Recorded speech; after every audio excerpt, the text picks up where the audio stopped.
Hello everyone, and welcome to today's webinar entitled Women, Water, Climate, the Way Forward.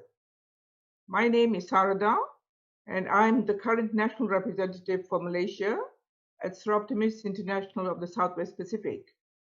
I will also be the moderator for this exciting panel discussion. Today's webinar is a follow-up to the series of 8 webinars that were presented on the theme of Women, Water, Climate, Tackling the Challenges, which was made possible with a grant from Stockholm Environment Institute Asia's Strategic Collaborative Fund.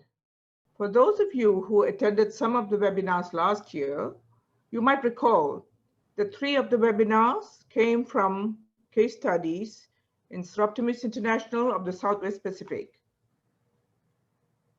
One each from Sarawak in Malaysia, Lombok in Indonesia, and Bangkok.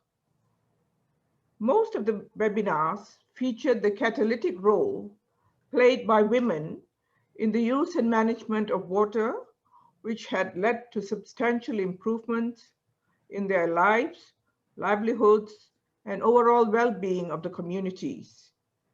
Their experiences confirm that women not only have the capacities to contribute to solutions on water security issues, but they are an essential component if these solutions are to be equitable and sustainable in the long run.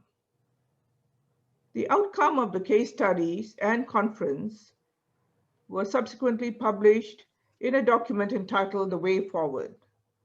This panel discussion will focus on the findings of that document and will explore the interventions needed in taking the next decisive step forward in promoting a gold standard in water and climate sector management, with particular reference to countries in Southeast Asia.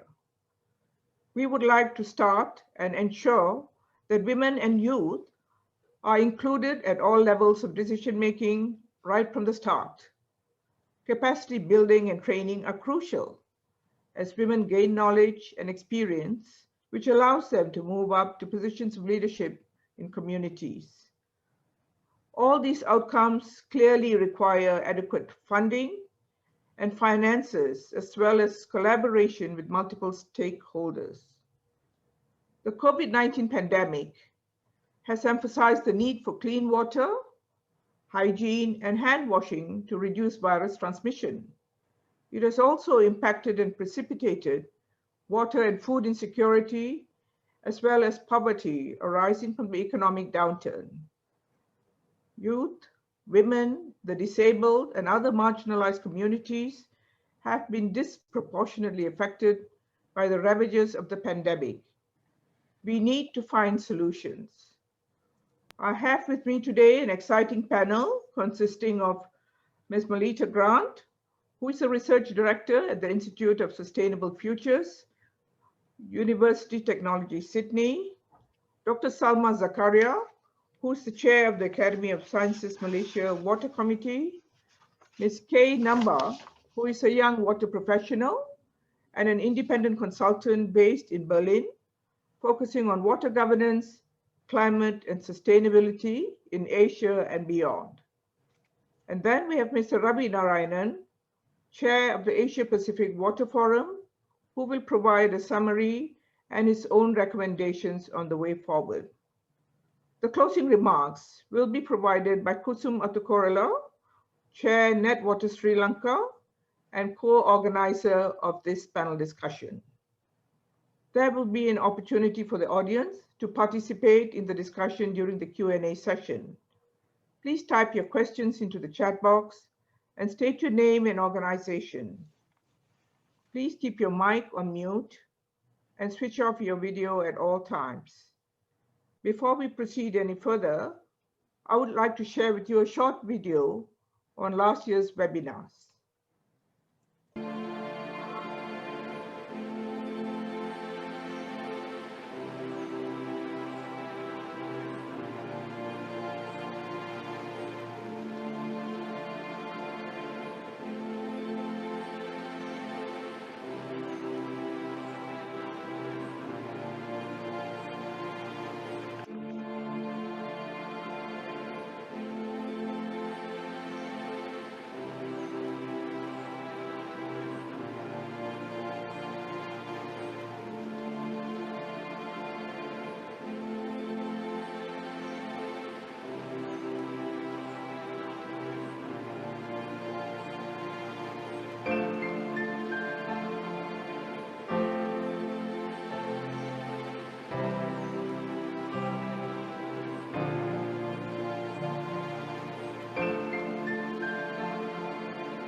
Thank you.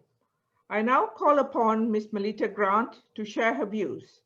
Melita, the floor is yours.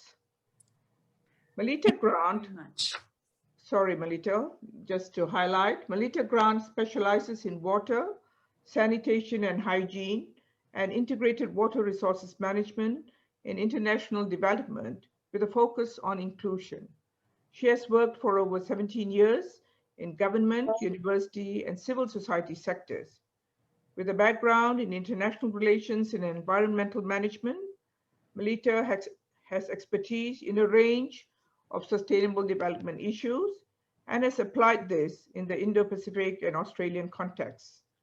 Recently, Melita led projects including rural piped water research projects in Cambodia and Vietnam, a gender equality and inclusion evaluation project in Timor-Leste, and authored the Gender Action Piece for the Global Water Partnership and the Gender Equality and Goal 6, the Critical Connection for the Australian Water Partnership.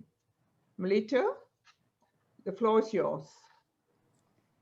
Thank you very much, Saradha, and it is an absolute pleasure and privilege to be at this important forum.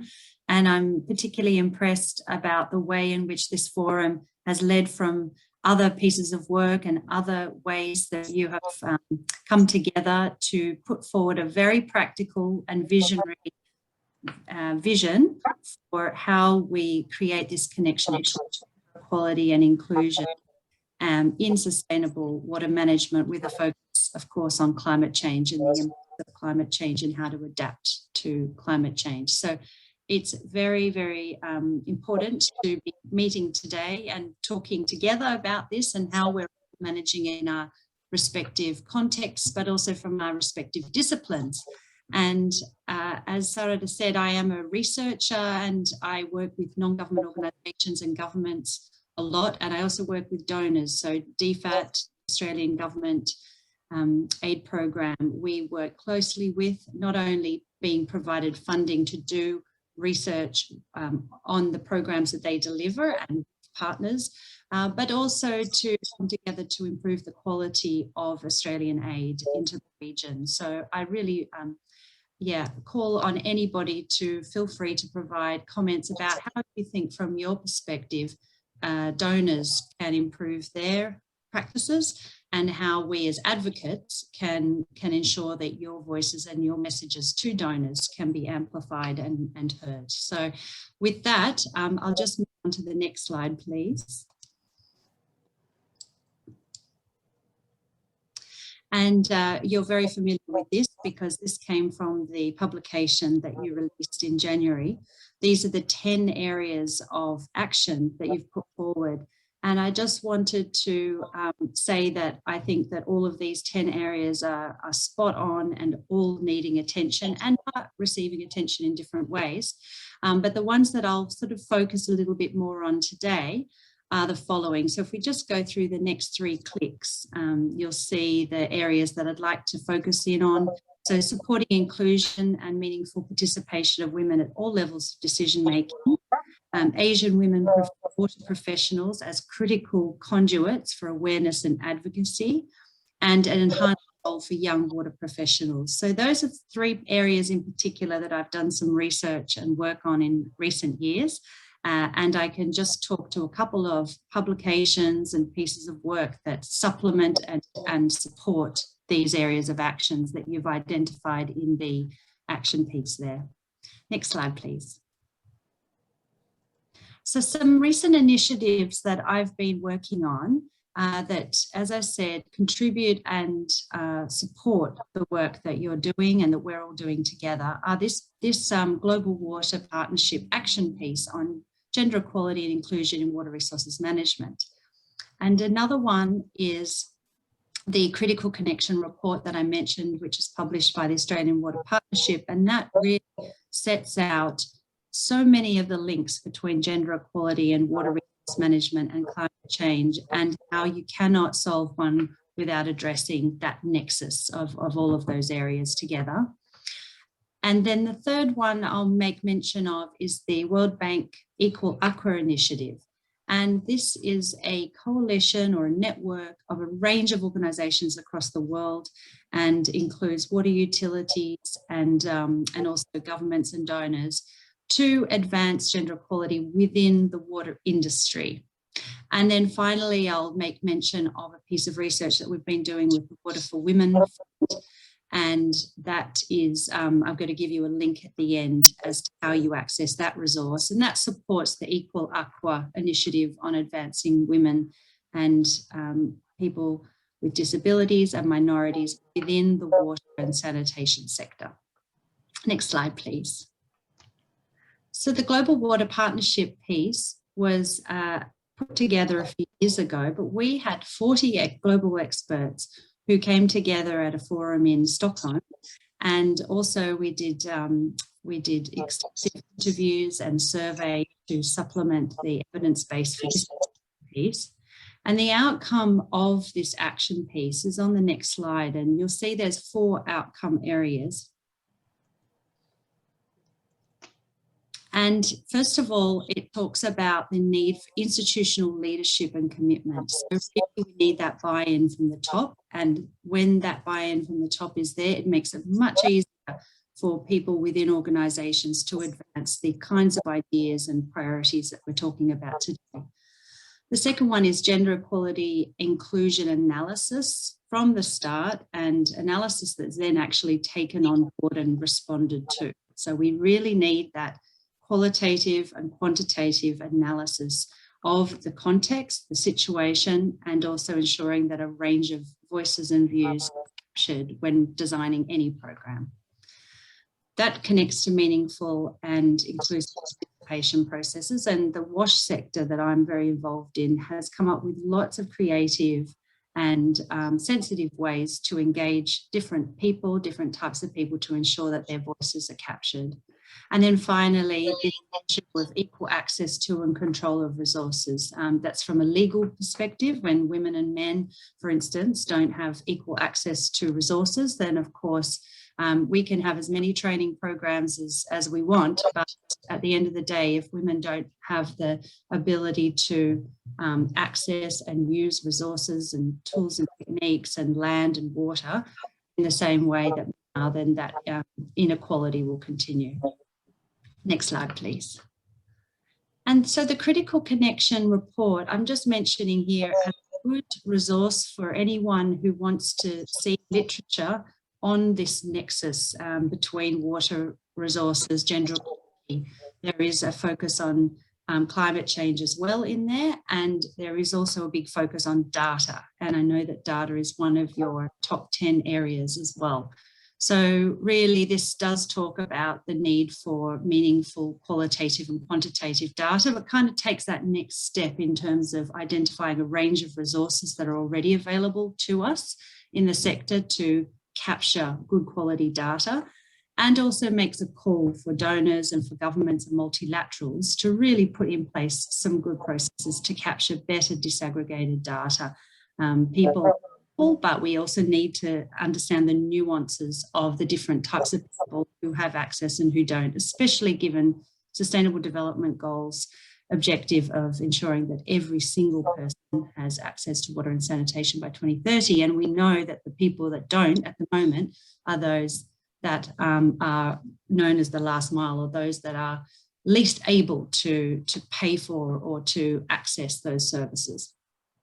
And next slide, please.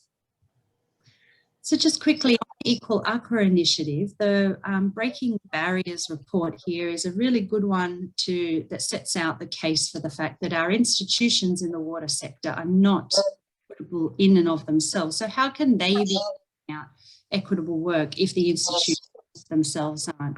So it shows that globally, because the data collected for this initiative was global, and it showed 18% of water utility workers are women, 23% of engineers are women, and 23% of managers are women. So it's really making the call for the institutions that we work in the water sector to take a good look at ourselves and also put in place policies and practices that enhance equity within the organisations, but also inclusivity and diversity within this. And then the next slide, please, just gives you a sense of the database that is available at the website for this initiative. And it enables you to kind of interrogate the data a little bit in terms of region and types of work, etc. So just another resource should you wish to look at your particular context from that perspective of who's in the wash or the water utility, water resource management workforce. And the next slide just extends this work and takes another step into this of inclusivity and diversity. This is some research we've done with Water for Women funding from the Australian government. And this is a guidance note we're about to launch, associated database. And it looks at the whole trajectory of people's careers in the water resource management, utilities workforce. And we look at some of those blockages, some of those points along that spectrum that can challenge people in their careers and make it less inclusive. So that's from attracting people to the sector in the first place and the recruitment processes, but also on the job, how to keep that talent when life challenges and parenting, etc., comes in, and then also how to support leaders, women and other minorities leaders, and what sort of programs actually work in that space. So this guidance note is set around that kind of a framework, that context. And it also makes mention of the elephant in the room, I suppose, which is that blue section at the bottom there, which is around society's expectations and the invisible gender equality, disability, inclusive dynamics, or not as inclusive as it could be. So all of those norms and expectations we have in all our societies, which trickle up and into the rest of our lives and impact the way in which we engage in our jobs, but also in other forums, other decision-making spaces in life. And there's lots of pressures creating that dynamic. And so this is about how to recognise them and also unlock them. And then almost finally, the next slide just gives you a sense of some other, I guess, thoughts I have to share with you at this forum, which is a piece around civil society organisations really being our way to connect to community and to reach the last mile. So the need for donors to really invest in those organisations within each country and each context. But also when we're talking about attracting new funding and private sector partnerships, we really need the civil society organisations to be in the tent and to be helping to advise how to do that gender analysis, how to reach the people that need it most, and how to bring those voices into any sort of planning of water resource management, climate change, adaptation activity. And then just saying here, the third point is around deepening gender equality inclusion assessments at the proposal stage. There still is a disconnect between the policies and I guess the visions and intent of a lot of organisations and then the implementation.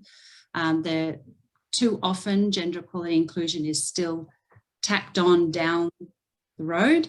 So we really need it to be upfront at that proposal stage and gender equality expertise brought into the conceptualization of any sort of a project stage. And then just the second to last one here, it would be great for us as a sector to explore more opportunities to tap into global climate change adaptation funding. I know we've talked about it a fair bit, but yeah, I think we're ready to take that next step and really capitalise on those opportunities, given so many connections between water resources management and climate change, of course. And then just finally, I just invite any academics, researchers, governments, society, organisations present here today or in the future to help define the agenda when it comes to what should be researched, what is the evidence base we need in order to convince our governments, our donors, society at large, that we need to take these specific steps to improve gender equality in the climate change and water resources management space. So I just think that that conversation can be enhanced and deepened so that we are northern academics, like myself, so to speak, can be advised by what is really needed on the ground. And so that's all I will talk about today. The last slide just gives you a website link to where the resources are going to be, especially the database. I mentioned 200 activities that organisations are putting in place to improve gender equality inclusion in the water sector. And then feel free to email me or tweet me, and it's lovely to be here. Thank you for your time. Thank you for this opportunity. All right. Thank you. Thank you, Melita. That was a wonderful sharing of your knowledge and experience. There are some questions already popping up in the Q&A, but I thought we would wait till the end of all the three speakers have finished their essay, and then we will come back to the questions. So please keep the questions coming. I now call upon Salmah Zakaria, the chair of the Academy of Sciences Water Committee, Malaysia. Salmah has a bachelor's degree in civil engineering and a master's in land and water resource management and a PhD in deep peat field water management from Cranfield, UK. She has several years' experience in the water sector and is responsible for drafting the strategic paper on water sector transformation for the 12th Malaysia Plan in 2019. She has served the government of Malaysia for more than 30 years and has also worked in UNSCAP Bangkok for 7 years between 2008 and 2015. Salmah will speak about the Malaysian situation. Salmah, the floor is yours. Thank you, Saradha. Yeah, thank you for inviting me first to this webinar. Just wanted to correct the statement that actually I chair the committee for drafting the paper for the 12th Malaysia Plan. I did not really responsible for the entire implementation of that plan. We were looking at it, discussing with more than 1,000 over stakeholders on what is the one that is wanting in Malaysia. Next, please. And why am I keen on focusing on women, climate change, and water? Of course, we know that climate change is real. We've just had these reports from Europe, and then it goes on to China, how devastating the impact is, and of course now it's in the Indian subcontinent. The one thing that we must always remind ourselves that generally, especially in this region, Asia, the women are the primary caregivers, taking care not only of the young and elderly. Sometimes when the men are not at home, they may be also at a distance, and at home is where the disaster strike, when the climate change impact comes in. And home can be in urban slums where the density of population are high, and people will be competing for safety routes when disaster struck. It is also remote areas where access is difficult. And when this happens, then women also look for supplementary for their food as well as other economic activities. We have to accept and push through the fact that women are intelligent and we are resilient and we can adapt. The fact is also that these primary caregivers nurtures the young for the next generation of leaders. So they need to be adequately trained and identify for possible available options. Next, please. Next, please. So the climate change impact, as we know, disrupt the weather patterns, leading to extreme weather events of floods and droughts, unpredictable water availability, and therefore exacerbating water scarcity. The impacts can drastically affect the quantity and quality of water in which the primary caregivers are the one closest to it when serving the people they are caring for. The training of communities and women is critical for the survival of the community under their care. In Malaysia, enhancing and training the community, we are not even focusing just on the women, we are focusing on the community because it needs to be enhanced. And it is expected to be a major focus in our current 12 5-year Malaysia plan. Next. And as we can see from the reports of IPCC AR4, AR5, I cannot remember, but whatever it is, there are substantially more climate change impacts in recent decades. Next. In Asia.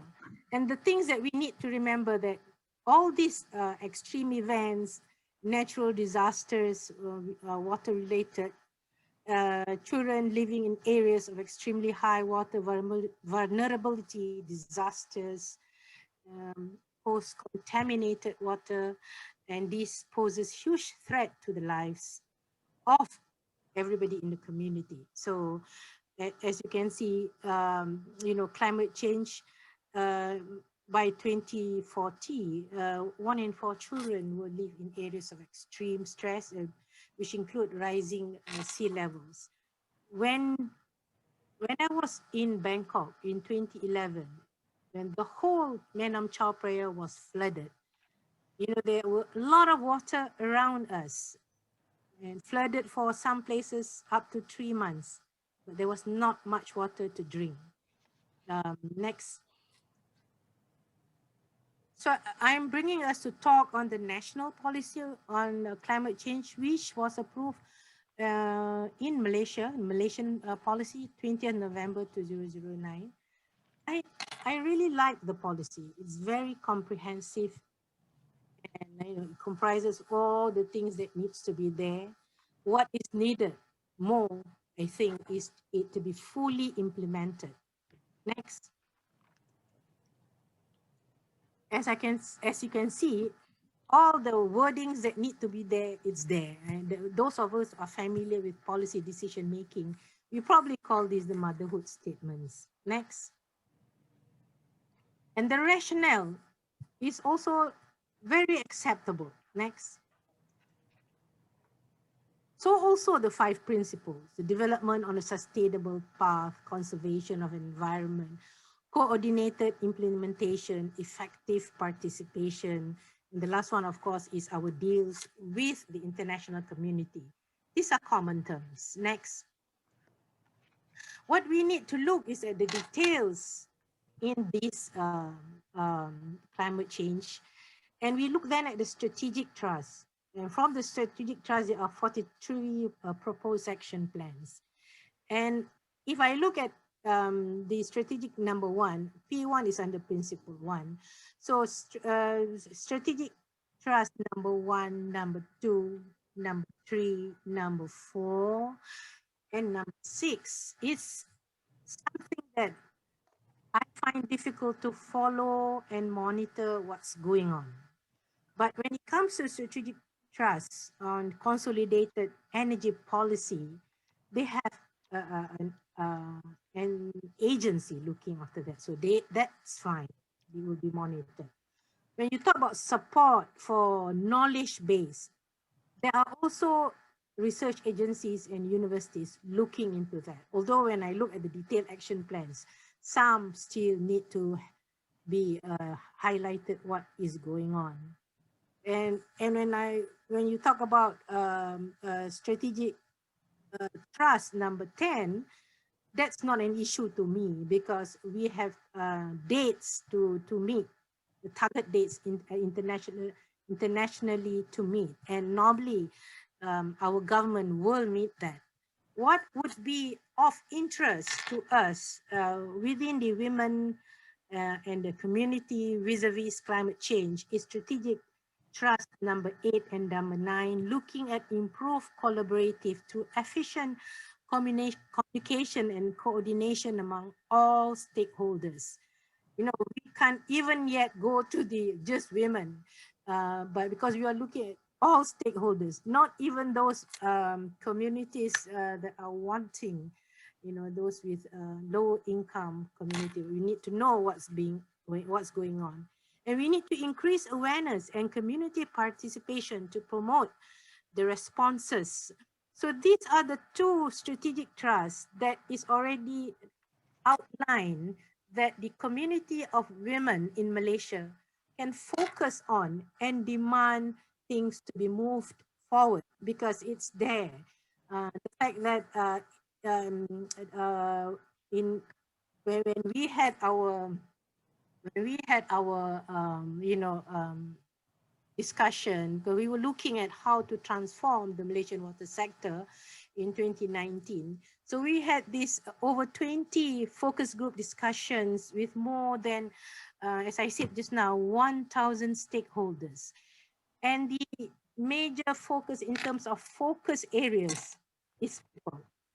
And when we talk about people, it is cross-cutting, public sector, private sector, as well as the communities. And we are looking at, or we are recommending the need for us to empower the community by giving them the plan there is not yet, and by making certain budget available. So I look forward to see how the Malaysian 12th Malaysia plan will be unfold. And I think the women communities in Malaysia can work together to see how we can move forward strategic trust number 8 and number 9 together. I think I will stop at here now, Saradha. Welcome any question. Thank you. Thank you, Salmah. That was a great presentation. As I said earlier, we will reserve the questions to the end of the session, but please do continue to type in your questions into the chat box. I now call upon Kei Namba. Kei is a Japanese national and an independent consultant based in Berlin. She focuses on water governance, climate, and sustainability in Asia and beyond. She has a PhD in political science and carried out her fieldwork in Manila, Yangon, and Japan. She has also been engaged with energy projects in Indonesia and China while working for a Japanese multinational. In 2019, she was a US, Japan, Southeast Asia Fellow at the East-West Center in Washington and Osaka University. In addition, she's a young scientific program committee member of the Stockholm World Water Week for 2020 to 21, and a member of the Myanmar Study Group Berlin. Kei, the floor is yours. Thank you, Saradha, and hello, everyone. And thank you for inviting me as a young water professional. It's a great pleasure to be able to talk about challenges, and in particular on technology to mitigate effects of climate change and the transparency in governance. So, as you know, impacts of climate change and water-related disasters on men and women are so different. And for the first part of my presentation, I will talk about gendered implications of risk management for climate change using the case of Japan. And the second part is about the post-risk disaster management in Aceh in Indonesia. And there are large gender gaps for reconstruction and the decision-making process. That's my findings. And so next slide, please. So in Japan, there are many community-led initiatives for raising awareness for disaster prevention and risk management and training for evacuation by schools or universities, employers, and local governments. And many local governments have developed their own handbooks or guidelines on disaster prevention. And they also have developed the apps with hazard maps and practical info, like you see in the picture in the middle, and sometimes in multiple languages. And indeed, according to a government survey, So 57% of local governments and government agencies have said that they take gender aspects seriously when making handbooks or guidelines or disaster risks. And as a result, as you see in the right picture, so many local governments have published handbooks on disaster management or risk management for women. And you can say that women, but also children, have a good knowledge about risks. They are really aware about the risks of disaster. But since many initiatives are community-based, so access to information largely depends on which community you belong to.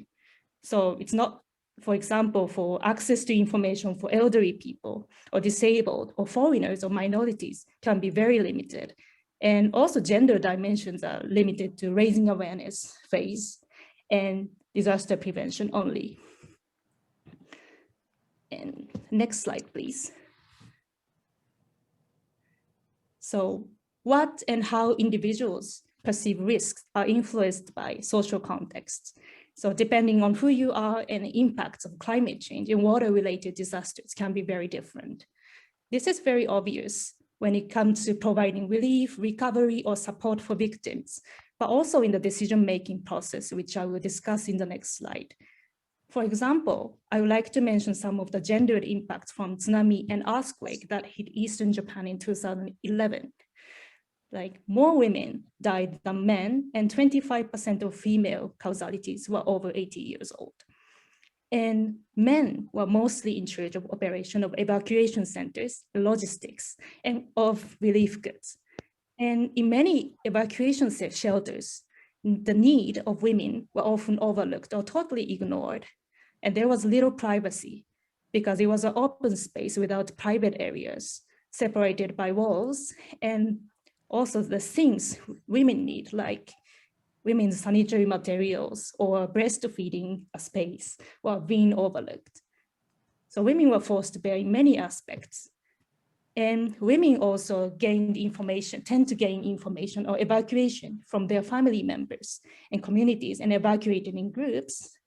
And in the recovery period, there were fewer job opportunities available for women in the coastal area, while jobs in construction were in high demand.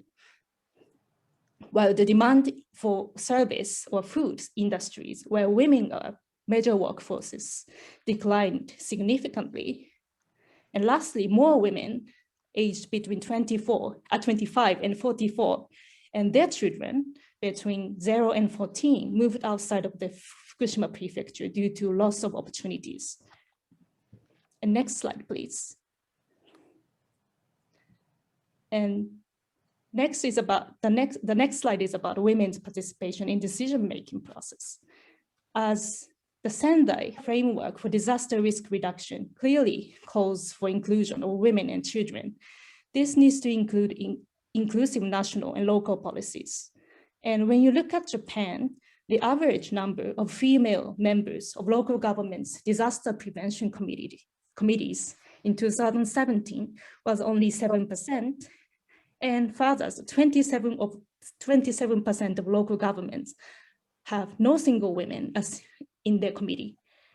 So in this context, so women's opinions are still considered very minor, and this makes it challenging to shift women's voices from minorities to mainstream. So, and lastly, the role of media or reporting gender issues in water and climate plays a very important role, as the media often interviews male victims who have higher responsibilities in their communities. So there's no way they can collect perspectives or voices for women that were negatively affected by climate-related water disasters. And the next slide, please. The next, I would like to talk about governance and transparency in relation to corruption in water and climate in Asia. So not just inclusive governance, including women and children, but also efficient use of funds is crucial, as socioeconomic impacts of corruption are very huge. And in Asia, as you know, so relationships or connections are very important, not just for business, but governments that are responsible for delivering public goods and services, including water. And there are various forms and also scales of corruption. And some of them can be identified as clientelism, patronage, or they can be briberies or abuse of or gender-based violence for receiving public goods and services. And many of them, they're rooted in organizational culture in society. And in some cultures, like in Japan and Myanmar, we have even an expression to describe a mutual understanding between public officials and citizens. So therefore, corrupt practices are accepted by the general public. And sometimes international donors or NGOs or business people are also part of this. And next slide, please. And in the case of Aceh, Indonesia, the post-tsunami disruption fueled corruption, and some humanitarian organizations suspended their operations. They had to. And also the gender roles and representation in the Acehnese society were very contested. And also a great shift towards transparency and accountability have been made by including women in the formal decision-making process at community levels. And they also established the gender working group in the post-tsunami period. But those efforts were also criticized for having backfired, such as land titling, and they left women worse off than they had been under the local and customary rules. And my last two notes, so I really argue that capacity development on data and also reporting, transparency and accountability for young people directly impact women's capacity development. As for example, I did a field work in the Yangon City Development Committee in Yangon a few years ago, and I saw that all the staff working in the water and sanitation department, but also in township offices were women, while few men have managers positions. And also during my fieldwork, I found out that the international actors have actually potential to challenge local customs and norms, but not by denying them, but those accepting them and recognizing it. So international actors, including Japan, they should also demand high transparency and accountability and participation from local counterparts. Thank you.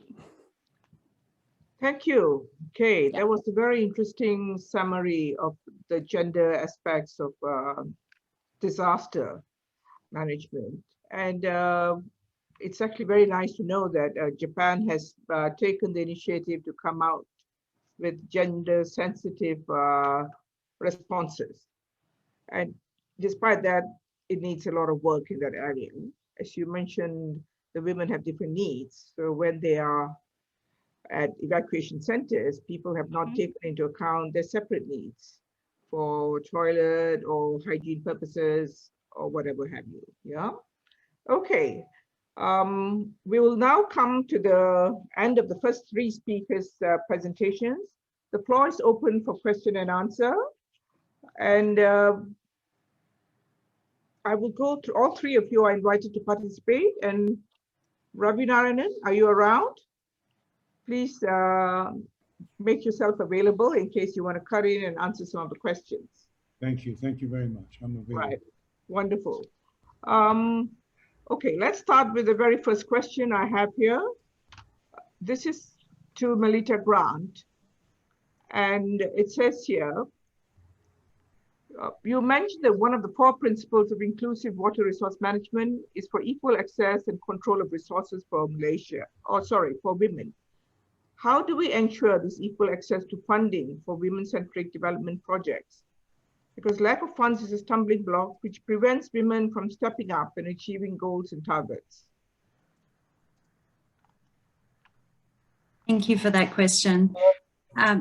From a funding perspective, what we're doing in the Australian Water Partnership, which is multi-million-dollar fund that DFAT is overseeing, but it isn't its own entity, Australian Water Partnership, is that we're ensuring that all projects have to have a way of addressing gender equality inclusion in a meaningful way in order to get funded, and that the proposals are assessed by gender equality inclusion specialists prior to being funded. So the donor in this case is playing a very strong role in making it clear to all applicants that they need to have considered not only the gender dimensions of the project, but who they can partner with in the countries of focus that can inform those more technical people. So they're mostly water resources management, water modelers, water planners, river basin planners, climate change experts, etc. So how can those technical people be informed by women's organisations, disabled people's organisations in the countries of focus? And that is an expectation, but also a requirement for funding. So I guess what I would say in a general sense is for us to advocate and lobby the donors to make it otherwise known as a hurdle criteria, a requirement for funding. Right, right. That's true, that's true. There's a question again from Marie Verhoef-Cohen. She's the president of Women for Water. Melita, would you talk about gender involvement and data? What do you think about citizens' data next to sex disaggregated data? Could women influence decision-making at the top when their citizens' data are not being taken seriously? Thank you. Yes, I expect that that's what the question meant, that the citizens' data is not being taken seriously. And the first thing that comes to mind here is actually related to the last point of my presentation, which is how can we better connect researchers and academics with the data that's needed on the ground, and how can we elevate that? So, for instance, as a researcher, I have a plethora of ways in order to turn data into communication outputs and rigorous kind of analysis processes, etc., which really does contribute to the knowledge pool, but has rigor attached to it, because we've got all the literature reviews and the best practice methodologies to turn something that might seem like anecdotes or bits and pieces of data here and there, but it actually is very important information. And if systematically collected and then communicated in a way that is rigorous, then other organisations can use it to advocate. So whether it be non-government organisations or government agencies can use it in their decision-making processes. So how can we connect citizen science with academics is one thought I have. And also how can we, as advocates, package up that data, that citizen science data, into ways that tells a story and is more influential. Yeah, I'd be very happy to hear more from Marie about the context or any examples later as well. Right, wonderful. Okay, that's great. Ravi, do you have any comment on that? How to link citizens' data to, or how can they be taken seriously? Yes, thank you. Melita has made a very important point about the relevance of data and the power of data. But for the power to be translated into action, we require not just stories, but compelling stories. And the compelling stories will have to say, as a result of this action, this actually happened. And it has to be at a significant scale for people to realize that this is important, not just for the location where it happened, but for everybody. And we need to celebrate this. So it's a combination of access, style, and connections. And it's going to be accompanied by an analysis which deals with what are the impelling and the impeding factors that help or retard the realization of these objectives that are common for water security for all people. So those are some things that in the telling of the story, one's got to remember. Right. Okay. That sounds good. Yeah. Okay. Let's move on. Salmah, there are some questions for you, mostly from Malaysia. From Rani Panadam, why exactly are there communities in Malaysia who do not have access to water? The extent of water supply to Malaysia is very high. It's exceeding 95%. And we are targeting in Malaysia plan to reach 98%. Obviously, there are communities that is not within the what you call the reticulation system. In such areas, the Ministry of Rural rural areas is looking into that together with the what they call that health department, looking at how to assess groundwater as well as build some reticulation and system connecting them with some water supply upstream. Obviously, you can't catch everybody. And this is where I think I really like to congratulate our NGO, because they connect us to these people. And it's not only in the rural, deep mountains of Sarawak, but it's also within the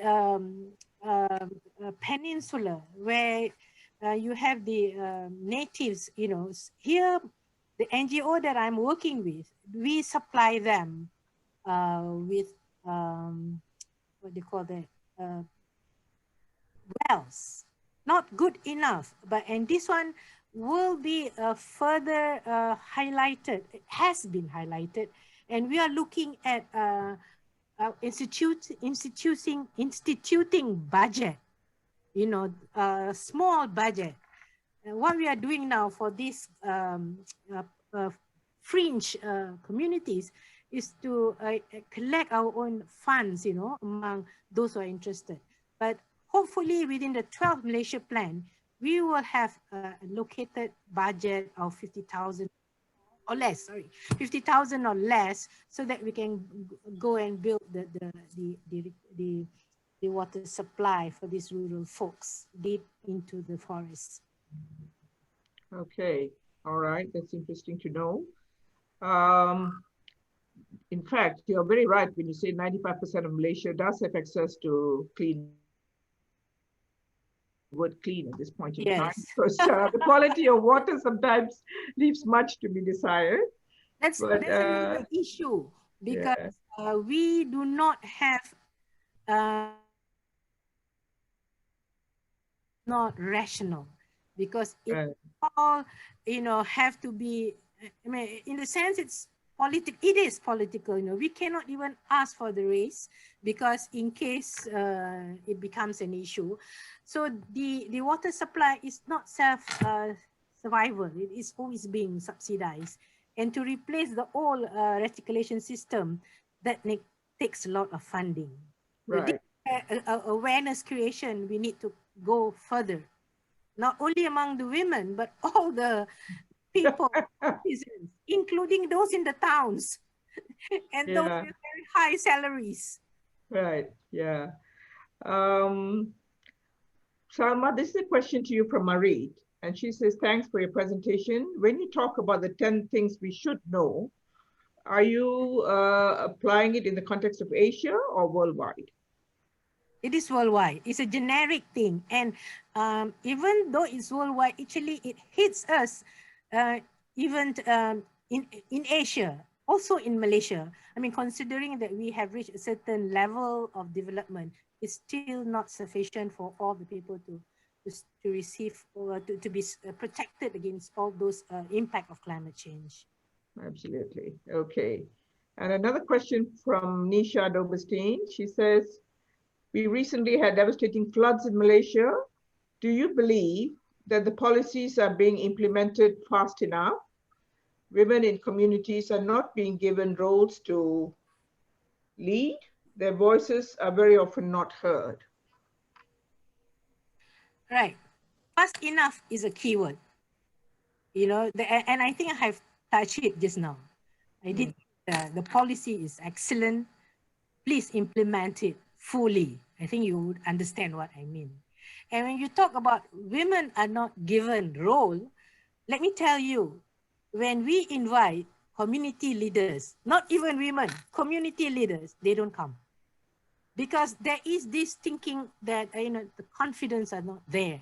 Something has to change, where we have to let them, be more confident to talk whatever that they need to talk. So that is one issue with is, I think, very fundamental in our culture, where you sort of, if you think you're not as good as the next person, you keep quiet. It's very, very seldom you find communities in the rural area talk, what more the women. And I think I'm one of the few who just simply talk. And I don't think the guys like it very much. That's too bad, because Right. you need to do it if you want to really push certain issues out.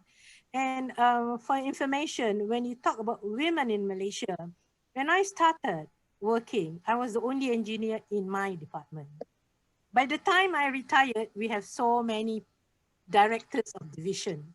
And now we have Secretary General, Director Generals that are ladies. So for me, I think there is no really anything that can stop women to go up. What will stop it is also our own culture, our own self. So we need to be able to bring up the women's confidence too. The fact that they are just as good as any guys. By the way, I chair the project management committee. I chair the water Academy Science Water Committee. And if there is going to be a gender bias, I don't think that would be accepted.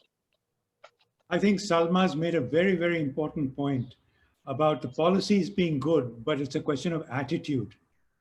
Attitudes have to change, attitudes of women, attitudes of men, in order to be able to accept the change that women are equal shareholders in power, exercise of power and influence. It's a big step. Saradha? Yes.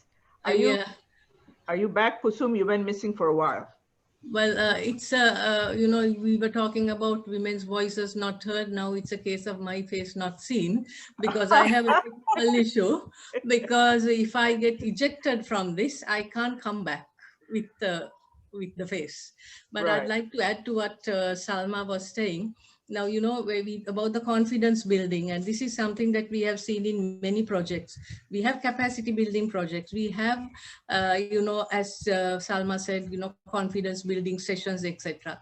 But none of these projects go on long enough for us to make that change. So as we started, I'd like to go back to those words, urgently increasing investment, because none of these allow us that space and time which will, help us bring it back, bring the community to that level of confidence.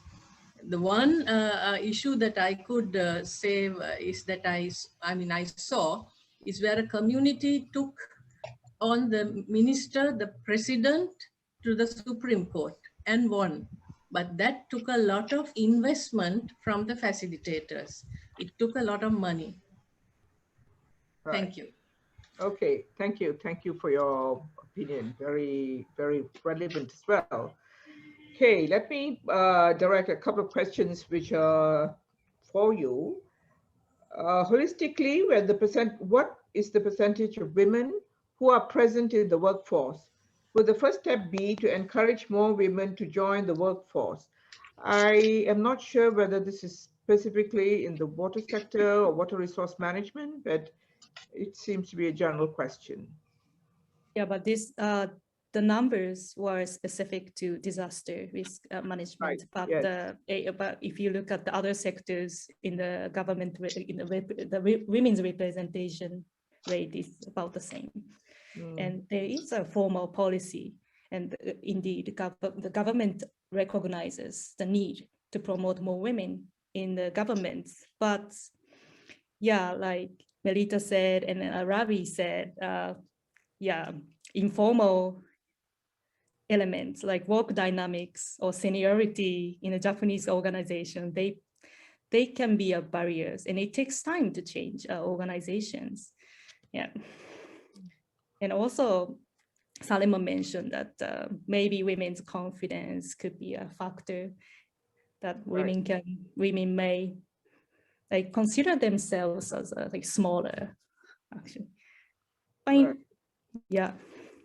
That's true. I wonder, is your internet penetration in rural areas good? Because you have apps which are nicely developed on your phone, but one, you mentioned that older women may not have phones or know how to use these apps. And the other thing is, do you have internet in the rural areas or Wi-Fi signals? Well, there's an internet in rural areas in Japan, but the problem is that the elderly people do not have access to these devices, and they are the most vulnerable people in times of emergencies. Right, yeah. Or foreigners, disabled people. So that the technology apps, they were not designed to protect them. And you need to catch the information by themselves. Right. There's a comment and a question from Lakshmi Selvaratnam, Malaysia. Enjoyed your talk, Kei. I'm shocked to hear of the unequal impact of climate change and natural disasters on women. In your view, moving forward, what are realistic strategies or policies needed to right the situation? To whom is that? Sorry, Thank you for the question. Yeah, there's a policy already in place, but maybe the first step is to actually report in more narratives about gendered impacts. I think in the media, it's really important, because I read an article about how the media reported about the impacts of a tsunami and earthquake in 2011. And I read that 80% of victims that were interviewed were actually men. Right. Okay. This is a question from Suman Lal, who's from the president of Optimist Southwest Asia, Southwest Pacific. Generally, the progress is dependent on the skill and knowledge in every nation. We find that most developing nations lack this, especially to conserve and preserve water resources. Is there an opportunity in the form of a scholarship, etc., whereby we can engage women and girls in study of all aspects of this? I think the question is directed to anyone and everyone who would like to take a stab. Scholarships. Can I make a comment? Yeah, Ravi. Sure. Thanks, Ravi. I think it's important that when we talk about capacity, we don't talk about just tertiary knowledge. We talk about knowledge down to a paraprofessional level, and that's something that I'm going to mention when I come to my talk. Because you need depth, you need depth of capacity and understanding at all levels. One suggestion that I could make is, let's not talk about the last mile. Let's talk about the first mile. Turn things on their head. When you do that, you get a completely different perspective. So, the last mile is the first mile, really. So you start from the bottom and you build to the top, not trickle down from the top. Just like that. Okay. Yeah, can I pick up on that? Great points, Ravi. That's right. And if we just talk about kind of at that tertiary level or in the workforce level, then we are already starting to look at those women and other people who have some sort of agency or access to education or access to, even filling out a scholarship form, etc. So we're becoming more conscious in the water sanitation, water resources sector around this concept of intersectionality that Ravi's alluding to there, which is, let's make sure that we're really inclusive and not just looking at the elites of our society and not just supporting the women, the elites in our society.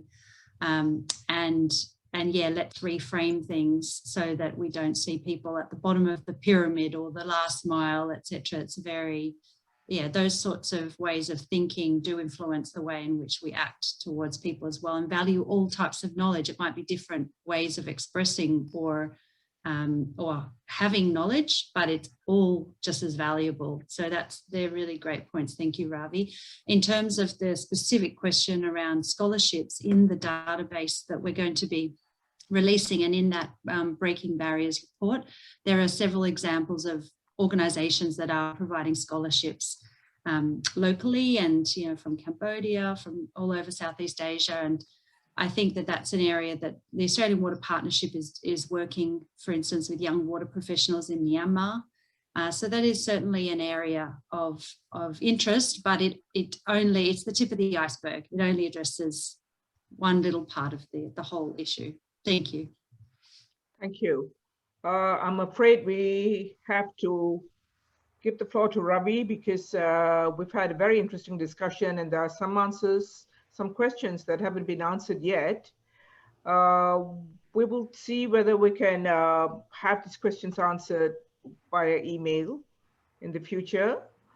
And may I now call upon Ravi Narayanan to take the floor and give us his views and recommendations. I know he has a lot of good things to tell us. Ravi, the floor is yours, but let me just say a few words about you as well. Let me just give a brief introduction, Ravi.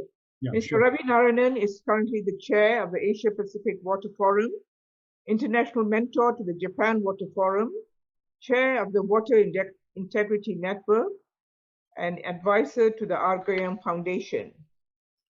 He was formerly Asia Director for Action Aid and Chief Executive of Water Aid, and a member of the UN Millennium Task Force on Water and Sanitation, and the World Panel on Financing Water Infrastructure.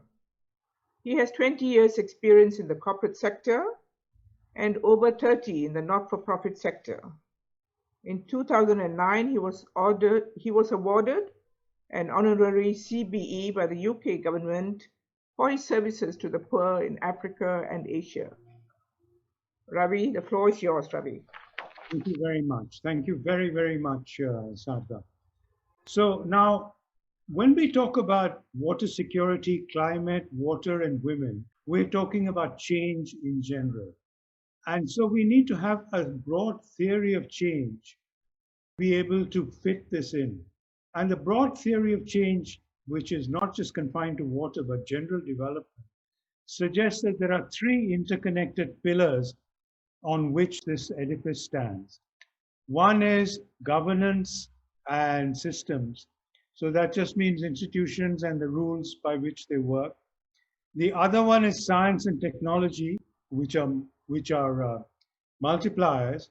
And then the third very, very important pillar is capacity, human and institutional capacity.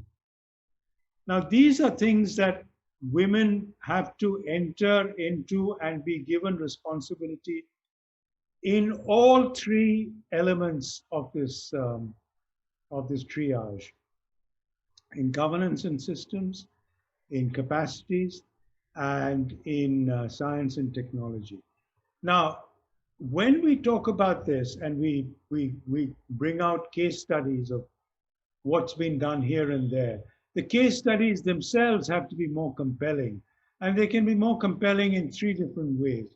One is there has to be materiality. So when you're talking about a case study, it can't be just a boutique sort of example. It's got to be of a certain significance and size to make people sit up and say, yes, this matters. Second is it's got to be connected to the impact on poor people, on the marginalized. We talked a lot about the marginalized, but the case studies themselves have to say, yes, this works for poor people and excluded people. And the third very important thing is there's got to be scalability. So how do you take this example and build it up? So all three have to be tackled with case studies. And when we talk about data and the points that Melita was making, all three of these are relevant in the three aspects are relevant. Now, talking about capacity, for instance, we need capacity at the national level, policy making level. We need capacity at the state or provincial level. And crucially, we need capacity at the at the community or village level, where the problems are acute. When I say village, I also mean town wards, where the problems are acute and the resources of women and the participation of women is generally very weak, because generally this is a distressingly male world, and males are top dogs most places. But this can be changed, and this change can bring just not material benefits, but can also bring intangible benefits in the quality of life, that we don't talk about when we talk about in development, caring for people, etc., etc. So these are important things. Now, I just want to make a couple of points about at the third level. I talked about it in the third level, but let me turn it on its head and say, really, that's the first level. The first level is of that of communities. And in that, we talked about the youth, the importance of youth and the excluded. That's important. But this has to be an inclusive approach. You can't say youth, youth, and nothing but youth. And while we worship at the altar of youth, women above the age of 35 are not completely useless, or not useless at all. In fact, they are extremely valuable in terms of the experience that they have. And so we need to include them when we talk about privilege, the privileges given to women in terms of ensuring that they are in positions of authority, power, and influence. And at the village level, which I call the first mile, these women can be grandmothers, not just can be grandmothers, because they stay in the habitations. They'll stay in the habitations, have a sense of responsibility. So there is a program called Solar Mamas, which some of you might have heard about, that are training grandmothers at the ages of from 50 to 60 in Southeast Asia, Pacific Islands, South Asia, Africa, and Central and South America. Why can't we have a similar thing like we have grandma hydrologists, for instance? Why not? And they can be responsible for developing village security, water security plans, or water security plans for wards in crowded cities, and so on. So there are a number of ways in which we can make this happen. My final point is this. We talk about, we try to celebrate success, which is good, and we need to celebrate in many ways. Let's not condemn failure, because failure is a great learning mechanism. And so long as my guru, Robert Chambers, used to say, you need to fail forwards. So long as you learn to fail forwards and learn from your failures, we'll get there. So, hurrah for women, and make sure that the governments don't just support projects, but build it into the mainstream of development of the societies. And, the world will be a better place if we do that. Thank you very much. Thank you very much, Ravi. You've highlighted some really important issues about women can be useful at ages beyond their youth. And certainly women believe that life starts at 65. So I think we can keep going. And I have a nice comment here from Chris Knight as well. I just thought I'd highlight it. She says that through Optimist International members on the ground can assist with data gathering at a local level. So maybe Melita, Chris is from New Zealand, but I'm sure our headquarters is in Sydney, in Australia. So certainly they should reach out to you and assist you in gathering information at local level, if possible. That would be great, yeah. Okay, Kusum, it's your turn and you are in the dark. Yes, I am. Right. If you don't mind, I'll continue to be in this invisible woman kind of scenario. I simply can't get it to come on. But let me give a little, one is, let me thank all of you for coming, because you are giving us so much of food for thought, that the Women for Water Partnership, Netwater, and the Soroptimis are enabled and strengthened to go on working on the platform that we built with the conference last year. And I would like to shoot off a few things which struck me very strongly. We are looking, all of us, for a transformational change, but we are always, coming back to this point of, do we have the investment? We need to urgently increase the investment. We need to take our small projects of the scalability that Ravi mentioned, that he mentioned. We need to have a more efficient use of funds and stop, so that we can overcome the road blocking that Kei Namba mentioned. We have to understand that gender-based violence, conservative modes of behavior rooted in centuries of deprivation is something that we still have to overcome. And we have to get gender and water out of the gender ghettos into the mainstream. So let me first ask Victoria, if you don't mind, can we put my first slide on, please?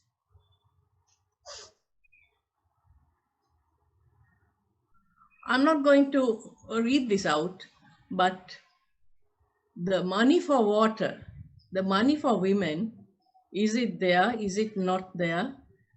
Is the women's, is the deep-rooted inequities, economic inequities that we all have witnessed, is being sharply brought to my mind by this collective money is being spent for 11 minutes of free fall inside a vessel, in a space vessel. So the next one, please. The other is that, a lot of us, I didn't know about that, the bulletproof vests, fire escapes, windshield wipers, and laser printers were all invented by women. We tend to underestimate women. We do not give women, we always, go on this, oh, poor women, poor land, the South Asian women. We go on, we look at the women who have problems, but we don't look at all of them as very resourceful people who work and who can, make changes, and sometimes changes that even we don't understand. But this changing the role of women in decision making in the water sector, incorporating their differential needs, it is a matter of habit that has to be overcome.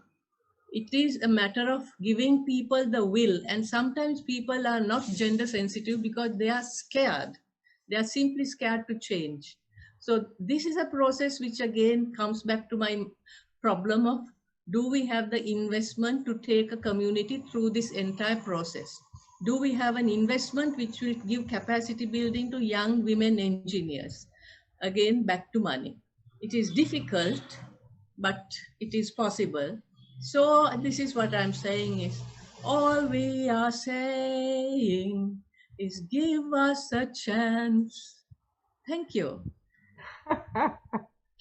That's good, Kusum.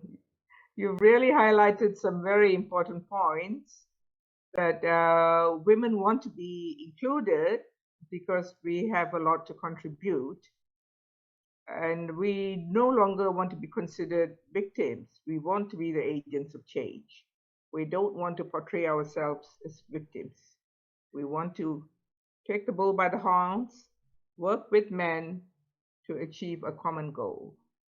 I think we are coming to the end of our session today. We've made good time. There are a few questions which were left unanswered, but I would like to thank all the panelists for taking time out from your busy schedules to share your knowledge and experience and recommendations, which will hopefully point us in the right direction towards achieving the UN 2030 agenda. I would also like to thank the audience for joining us today and participating in this stimulating, exciting discussion. May I request all of you to take a few minutes to fill out the survey and provide us with your feedback. The link will be sent to you shortly in the chat box. For those of you who are unable to join us today, we will have the recording out on YouTube in the near future so that you can view and share with your colleagues.